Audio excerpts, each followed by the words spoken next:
तो आखिरकार मैंने क्रिस्टोफर नोलन की द ओडिसी देखी। मैं अभी अभी स्क्रीनिंग से निकला हूँ। और क्या अनुभव था यार, क्या अनुभव था। मैं यहाँ कहानी का राज नहीं खोलूंगा, लेकिन आज द ओडिसी देखकर मुझे सच में समझ आया कि आईमैक्स असल में क्या है। हाँ, भारत में असली आईमैक्स थिएटर नहीं है, लेकिन मैंने इस फिल्म को अपने लिए उपलब्ध सबसे अच्छे IMAX स्टाइल फॉर्मेट में देखा। अब मुझे पता है कि आईमैक्स सिर्फ बड़ी स्क्रीन, महंगे पॉपकॉर्न या बेहतर पिक्चर क्वालिटी से कहीं ज्यादा है। जब आप आईमैक्स में ऐसी फिल्म देखते हैं तो आप भूल जाते हैं कि आप थिएटर में हैं और असल में फिल्म को महसूस कर सकते हैं, जैसा मैंने आज किया। आइए, फिल्म की बात करने से पहले आसान शब्दों में इसकी कहानी पर एक नज़र डालते हैं। और हाँ, बिना कोई राज खोले, सीधे शब्दों में कहें तो ये ओडिसियस नाम के एक आदमी की कहानी है। ट्रोजन युद्ध के बाद उसे घर लौटना है, जहां उसकी पत्नी, बेटा और पूरा राज्य उसका इंतजार कर रहे हैं।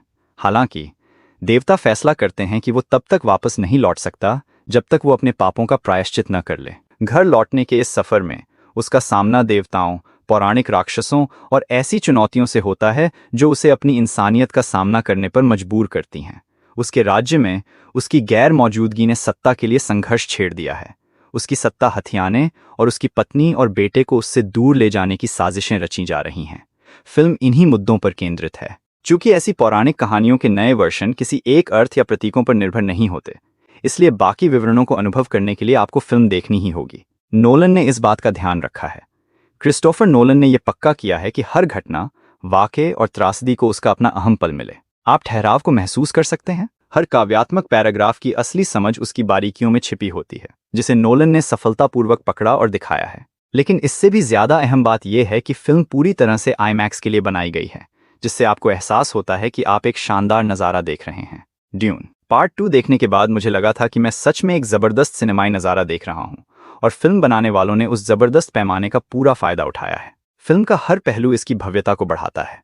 तूफानी समुद्री सफ़र से लेकर बोका स्ट्रिंग इंस्ट्रूमेंट की आवाज़ तक। आप सिर्फ फिल्म नहीं देख रहे होते, जब आप इसे देखते हैं तो आप भी इसे महसूस करते हैं। शुरुआत की बात करें तो मुझे पहला हाफ काफ़ी औसत लगा। हालांकि जब फिल्म दूसरे हाफ में रफ्तार पकड़ती है तो इसका क्लाइमैक्स बहुत ही संतोषजनक होता है। ये नोलन की द डार्क नाइट वाली यादें ताज़ा कर देता है, जिसमें एक ही सीन में एक्शन की गंभीरता और ड्रामा के इमोशनल असर के बीच वही बेहतरीन संतुलन दिखाया गया है। मेरा मतलब है, कोरियोग्राफी, हिंसा और उसके बाद का ड्रामा, सब कुछ इतनी अच्छी तरह से फिट बैठता है। ये बहुत सुंदर और वाकई शानदार लगता है।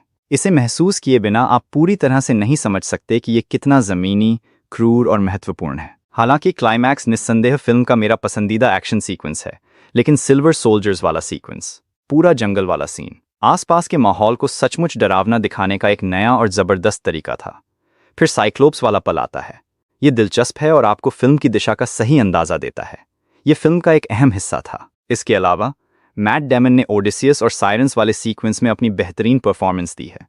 साइरेंस का गाना इतना दिल को छू लेने वाला और अर्थपूर्ण था कि उसे सुनते हुए भी आपका मन करेगा कि आप उसे न सुनें। आप सचमुच उस उदासी और निराशा को महसूस कर सकते हैं और उसके पीछे का असली मतलब समझ सकते हैं। फिल्म वहाँ एक चरम पर पहुँचती है, जो डायलॉग के बजाय पूरी तरह से मैट डेमन की एक्टिंग पर निर्भर करती है। ये एक यादगार पल था। टॉम हॉलैंड ने भी बहुत अच्छा काम किया। कुछ पल ऐसे थे जो थोड़े यंग गाय वाली वाइब बनाने की कोशिश जैसे लग रहे थे, लेकिन अगर आप रोल को देखें तो वो फिल्म में अपनी जगह समझते हैं और कभी भी उन सीमाओं को पार नहीं करते। और फिर एनी हैथवे हैं, वो तो कमाल की हैं। उनकी भावनाओं में वो बारीक अंतर, वो कभी भी खराब परफॉर्मेंस नहीं दे सकती। हर बारीकी अविश्वसनीय है। साथ ही मैं ये भी कहूँगा कि लुपिता और जॉन डेविड वॉशिंगटन जैसे एक्टर्स ऐसे रोल में बंध गए हैं जो एक जैसे हैं। ऐसे रोल जिनमें आप उस टाइपकास्टिंग की सीमाएं महसूस कर सकते हैं। ऐसा नहीं है कि वे बुरे हैं, लेकिन आप समझ सकते हैं कि वे सच में कुछ खास नहीं कर रहे हैं, क्योंकि हमने उन्हें पहले भी ऐसा करते देखा है। वैसे एन हैथवे असल में किस चीज़ से बनी हैं? वो सच में ज़बरदस्त हैं। जब वो मेल लीड के साथ स्क्रीन पर होती हैं तो उनकी मौजूदगी उनसे कहीं ज़्यादा दमदार होती है। उनकी एक्टिंग तो बस एक अलग ही लेवल की है। और फिर रॉबर्ट पैटिंसन हैं, जिनका दौर चल रहा है। उनमें एक तरह का शरारती और दुष्ट आकर्षण है जो उनके चेहरे से साफ झलकता है, और वो बहुत सहज और आइकॉनिक लगते हैं। हालांकि मैट डेमन साफ तौर पर फिल्म का सबसे बेहतरीन हिस्सा थे। अगर उन्हें कई अवार्ड्स मिल जाएं तो मुझे ज़रा भी हैरानी नहीं होगी। अगर कमियों की बात करें तो असल में इसके डायलॉग्स में कभी कभी कल्चरल सच्चाई की कमी दिखती है और वे एक जैसे नहीं लगते, खासकर पिता बेटी वाले सीन में, जिससे कहानी से जुड़ाव महसूस नहीं होता। जब आप ऐसी पीरियड फिल्म देखते हैं तो आप सच में महसूस करना चाहते हैं कि ये असली है। साथ ही फिल्म के पहले हिस्से में एक पल के लिए ऐसा लगा कि बहुत ज्यादा बातचीत हो रही है। वैसा ही डायलॉग हैवी स्टाइल जो अक्सर नेटफ्लिक्स के कंटेंट में दिखता है। लेकिन जैसे ही फिल्म विजुअल स्टोरी टेलिंग के जरिए आगे बढ़ती है और अपनी लय पकड़ती है, तो पता चलता है कि क्रिस्टोफर नोलन को मास्टर क्यों माना जाता है। जब वो विच चुड़ैल वाला पल आता है तो आप उसे सच में महसूस कर सकते हैं।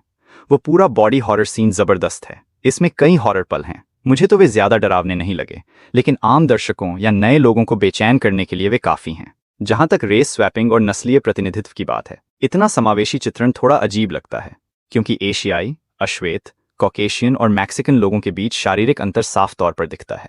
ये विविधता सिर्फ मुख्य कलाकारों तक ही सीमित। अगर आप बैकग्राउंड एक्टर्स या सेटिंग की कल्चरल सच्चाई को देखें तो वैसी विविधता वहां नहीं दिखती। हालांकि ये समझा जा सकता है कि अवार्ड्स और दूसरे मकसदों के लिए विविधता दिखाना जरूरी है, लेकिन इससे सच्चाई पर थोड़ा असर पड़ता है। अगर आपको थोड़ी भी इतिहास की जानकारी है तो आप समझ जाएंगे कि लोगों का अहंकार शारीरिक अंतर के आधार पर अलगाव से कैसे जुड़ा था और अतीत में वे एक दूसरे के साथ कैसा व्यवहार करते थे।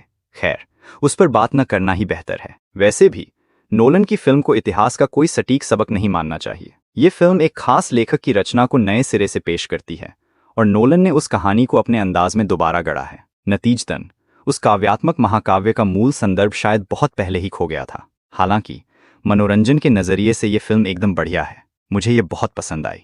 मैं पूरी तरह से इसमें खो गया था। आखिर में काफी समय बाद नोलन की किसी फिल्म के नतीजे को लेकर मैं सच में उत्सुक था और चाहता था कि सब अच्छा हो।